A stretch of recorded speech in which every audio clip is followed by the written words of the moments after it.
Hello everyone and welcome to 2023. As the new year is beginning, I thought it would be really fun to look back at some of the books that I read last year and talk about what I read.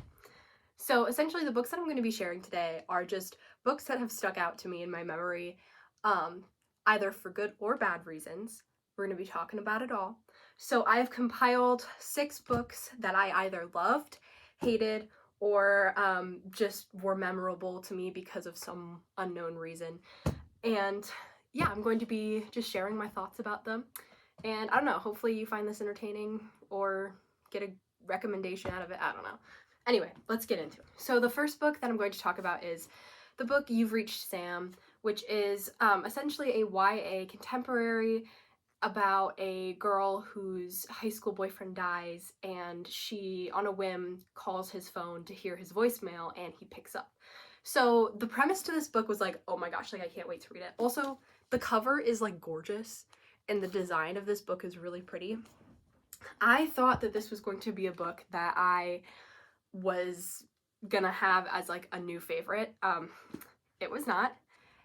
The first 3 chapters of this made me bawl my eyes out. I think that was really not anything that the book did. I think it was just more like, at the time I was in high school and I have a boyfriend, so I sort of associated like this book with like, oh my gosh, what if my boyfriend dies? And so it made me like have a little bit of emotion, but I don't think that the book itself was the thing that made me cry, because really the writing in this book is nothing special. This is like, I just felt like it was very lazily written, and I felt like there was a lot that this book could have been, and it just wasn't. I feel like we had weird chapters that were just out of place. I felt that like the journey that our main character goes on like just wasn't quite fleshed out, if that makes sense, and I thought the ending was a little bit rushed. So although, the book itself, the premise is very fun, I just felt like no connection to the characters. I felt like I didn't really I wasn't emotionally invested in it because of the book itself. I think I was emotionally invested in it because of like the parallels to my own life, if that makes sense. So I'm happy I read it, I'm really happy that I can, find interesting books like this and critique them, but I just don't think that this is anything to write home about, so yeah. The next book I'm going to be talking about is one that you probably have not heard of unless you know me in my real life, and that is A Host of Improprieties by Josh Davis. This was my former AP Psych professor teacher's book that he wrote. And he's awesome. Love Josh Davis. I know you're watching this. And basically, this was a book that he wrote, his first fiction work, and he used all of like our names, like all the kids in his class's names in the book, which is really fun. But basically, this is just about a guy who is involved in a little bit of a scandal at his school that he teaches at, due to a miscommunication, and essentially it's about him trying to recover from this scandal. It's very fun. It's very ridiculous.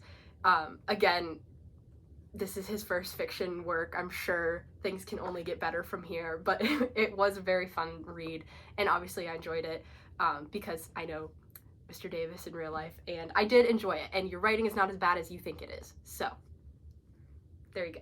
It is on Amazon for purchase if you're interested in reading it. Okay, the next 2 books, I have many thoughts, and let me tell you, out of all of the books that I read this year, I probably spent the most time reading these 2 books. Like, I really truly think that these 2 books consumed an equal amount of time to read than like all the other books I read this year combined. Like, these books are, number 1, insanely like long. They're both 800 pages. And 2, it's just, you know what, I'm just gonna show you.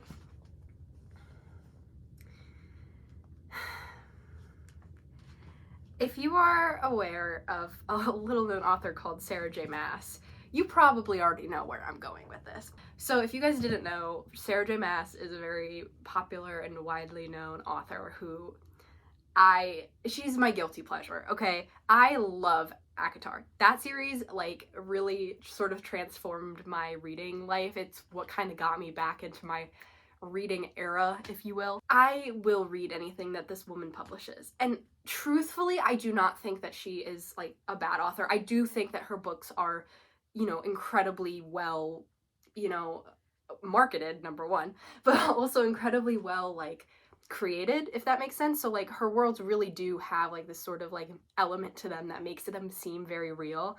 And so, you know, this year I ended up reading 2 of her newest books, which is the Crescent City series. And the first one took me a while to read because the beginning was very slow. It was a lot of world building. You really had to spend time getting to know the characters, getting to know the world, because it's completely new. Also, I should preface, like, if you're thinking that this is a book that's, like, gonna be like ACOTAR or Throne of Glass, think again. This is so different from her other works.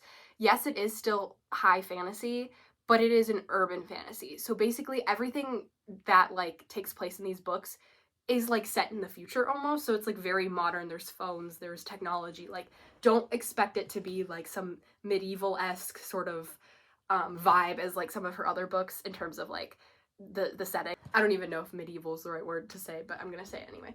So yes, this alone is like very different than her other books. So I was very excited, and I was about halfway through this book and I was seriously considering DNFing it because it was just taking forever. But I really did like the main character, Bryce, and so I was like, you know what, we'll see where it goes. And let me tell you, I hit the 500-page mark and flew through the rest of it. Okay, it took me probably a week to finish it after I had been reading it for like 2 months, okay? That, say what you want about Sarah J Maas, but she knows how to like get to the end, like give you that final like push of a book, you know? Like we see it in ACOTAR if you've read Court of Thorns and Roses. Again, a very slow beginning, a very slow sort of book, and then you get to that last like 200 pages and you just fly through it.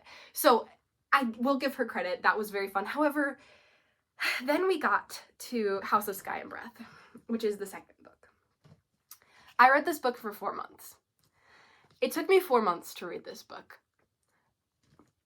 And it's not the worst book in the world. However, it is so far from like a good book, just truly because of how chaotic it is. And like, I don't want to hate on like her writing or anything, because I really don't think it's that bad. Her writing is fine. You know, her sentences make sense. Like, you know, she's not a bad writer. It's just that this book has, like, every single character has their own side plot. Like, every single one. So you will go 10 chapters before you get back to one character's perspective. And, like, I truly think that there was a big lack of character development, especially with Bryce and Hunt, who are the 2, like, main characters in the book series. I'm sure if you've read the book, you kind of know what I'm referring to, but basically in the beginning, there's sort of, like, this agreement that they make, and then they like don't finish their agreement, and then it's just like never mentioned again. So you're just like kind of like, what is that? Like, it just felt like this could have done with an edit, and that certain things could have just been taken out. Like, I really don't think that agreement like made any sense whatsoever, because it didn't advance the plot, it didn't advance the character development. Like, it really did nothing. Again, I could say the same for like sort of like in the middle of the book with the character Therion, who is like the messenger guy. I just felt like there were certain things, like certain chapters that we would get where it just like, I was just like, okay, what is the point of it? Why am I reading this? Like, let's get past it, let's go. And like this book was so slow, and like again, I got to the last 200 pages and flew through it, right? And I'm glad I did, because that last sentence, if you know the last sentence of this book, like honestly, I would reread it just to get to that last sentence again, but like it just took so long to get to the point. And like, Sarah J Maas has such a talent for like writing these worlds and these characters and you being invested in them, but I just felt like this book wasted so much time. And it truly, like 90% of this book is just like waiting for something to happen, like, and waiting for these characters to like do something about the situation that they're in. And yes, I guess it's not like the worst thing in the world. Like, we do get a lot of information. Like, I actually had to watch a recap video after I read this book because it was so confusing, because there's so many different like side plots and journeys that these characters go on. And it's not bad. Like, I enjoyed my time reading it. However, it just took so long, and the ending was just like mind-blowing, and I was like, we literally could have gotten here 200 pages earlier. But no, both of them needed to be 800 pages. Again, no hate to Sarah J Maas. I love her books. I really do. I love her writing. However, I am slightly embarrassed that I spent probably about 8 months total reading these two books, and the second one was kind of literary wise, like in terms of like writing and storytelling and pacing, terrible. But in terms of like my investment in the story and like the ending especially, I was like, nice. But anyway, will I continue to read the series? Yes. Am I happy about it? No. The next book that I'm going to be talking about is one that I actually don't own physically, and I'm really mad about it because I loved this book and I really want to get a copy of it. But basically, it is a book called The Great Godin, by, I believe, Meg someone. I'll put it on the screen.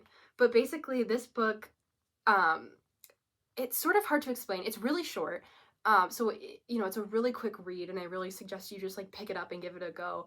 But basically it's about this, sort of like, not a beach town, but like this sort of like beach house that this family goes to. And it's really all about the relationships between this family and like another group of people. It's hard for me to explain it. Number one, because I read it a while ago, but also number two, like, you kind of just, I think it's better if you go into it not knowing much, because it just explores the relationships between these characters. And I really enjoyed it, and it was just a really like quick and really well written book. It's really short. It's like, I believe it's only like just over 100 pages. So, and the ending is like a shocker, you know. But basically, it's just really fun, really fast paced, very lyrically written, is what I am gonna say. I really should give this a reread because I really don't remember like bits and pieces of what happened. I just sort of know like the gist, but there's like a little bit of an element of romance, and I guess it's not like a little bit, like there is an element of romance in the book, but it's not like a fluffy romance, and I think that that's important to say. Like, the book is not marketed as a romance book because it's not like The Love Hypothesis, it's not like any of the, you know, Helen Huang books. Like, it's definitely, there's a deeper meaning to it than that, and it's not for people who are like just looking for a fluffy romance, a fun time. Like, no, like there's a lot of stuff that happens. But anyway, I really enjoyed this book. It was really fun, really fast paced. Yeah, you should check it out. Okay. I think that I found my favorite book of the year, and I'm technically cheating when I say this because I finished this book today, and it is, I think, like the 3rd or 4th of January, so technically I didn't finish it in 2022, but I'm counting it. Does that make sense? Because it was just so good, and I want to talk about it. Okay, so if you have been following my channel, you probably know of an author called Grady Hendrix. And I recently read, or not recently, but like 2 years ago, I read his book, My Best Friend's Exorcism. Loved it. And I've sort of gotten on a little bit of a Grady Hendrix high, and I want to read all of his books because I adore the way Grady Hendrix writes. And I absolutely adored this book here. It's called The Southern Book Club's Guide to Slaying Vampires. And this title alone is just so fantastic. I can't wait for his newest release, which is How to Sell a Haunted House. But basically, this book is about a housewife in the 1990s who suspects one of her neighbors of being a vampire. And so she sort of gets her book club to sort of hunt down this guy. But there's lots of layers, and, you know, there's a lot of elements of like the family dynamics. So, you know, sometimes the husbands aren't believing the wives, sometimes the children are in denial of certain things happening around them. And then, of course, you have, you know, this alleged vampire and his relationship to the people in the town. You have the dynamics of, like, the housekeeper in the story and how she's connected to all of it. And so there's just so much, like, going on. This book is a thriller. It's like a horror thriller. And let me tell you, I have never been more, like, invested in a horror, like, novel than this book. This book does everything perfectly. It does the writing, it does the pacing, and it does the plot so well. It's literally the perfect length, okay? It's like about 400 pages, which is a little bit on the longer side for a thriller. Most thrillers are around 300, but it truly uses every single one of those pages, like, well, and there's no, like, unnecessary information that you get. Like, all of the characters, and especially all the side characters, are still really fleshed out. It's not like you know, someone says something here and then we don't ever see them again. Like, they all kind of come back. Everyone has, you know, their own stories and their own lives within this book. And we see a lot of really interesting dynamics between, like, the husbands and the wives as well. And again, we do follow one character. Her name is Patricia. And, you know, she's sort of the one that's, you know, leading this journey to go find this guy and hunt him down and, you know, get rid of him, because she cares about her family and she believes her family's in danger. And so I really too also want to talk about quickly Grady Hendrix's ability to write women is so interesting to me, because usually when we have, especially in thrillers, this is such a huge thing in thrillers, but women are generally, like, written to be not smart, which sound like, you know, like, if we look at, like, a lot of, like, classic thrillers and, like, older, you know, horror books and stuff, like, women are often seen as sort of like the victims in these stories, and that just isn't the case in Grady Hendrix's book.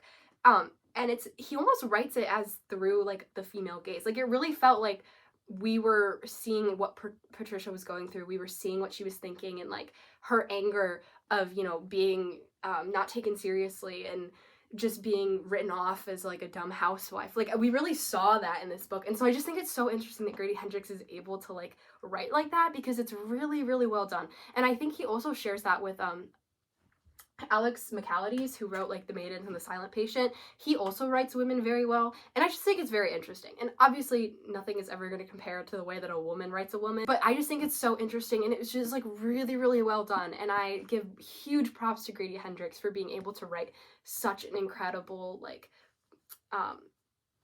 you know, story. And, like, the plot was just so well done, and the pacing was, like, I was never bored. Nothing felt rushed. The ending was not rushed at all, which sometimes in thrillers and horrors and stuff like that kind of thing is very rushed. But also, this book is scary. Like, there were times where I was like, oh, ew, you know, and I was like, oh my gosh. But I will say there is a little bit of talk about sexual assault in this book. So if you're, and again, it's handled you know, very well, and there is a purpose to it, and, you know, something happens plot-wise because of it, so it's not unnecessary or anything in this book. And it's handled very well, but I just want to give a little bit of a warning out there. Like, if that's something that triggers you, just, you know, let it be known that there is an instance of sexual assault in this book. But other than that, I loved every single second of reading this. It was so fun, and it's the perfect, like, movie book, if you know what I'm talking about. Like, this book is getting a movie. Like, I just know it. Like, it is just too perfect, and, like, I literally was envisioning Reese Witherspoon playing Patricia, like, in my head. And I think that's because, for some reason, Reese Witherspoon plays a lot of, like, housewives who aren't, like, just, like, she plays a lot of housewives, but she also plays a lot of, like, mystery detective housewives, and that's literally Patricia. She's, like, a mystery detective housewife. Like, that's how I describe it. And I think Reese Witherspoon would literally be amazing as Patricia. But anyway, so I'm gonna wrap up this video. I know I talked forever. Go check out Josh Davis's A Host of Improprieties if you're interested in a fun time. And yeah, so that concludes this video. Thank you so much for watching, and let me know what you want to see from me in the future, and I hope you have an amazing 2023. Sending you all love, and thanks for watching.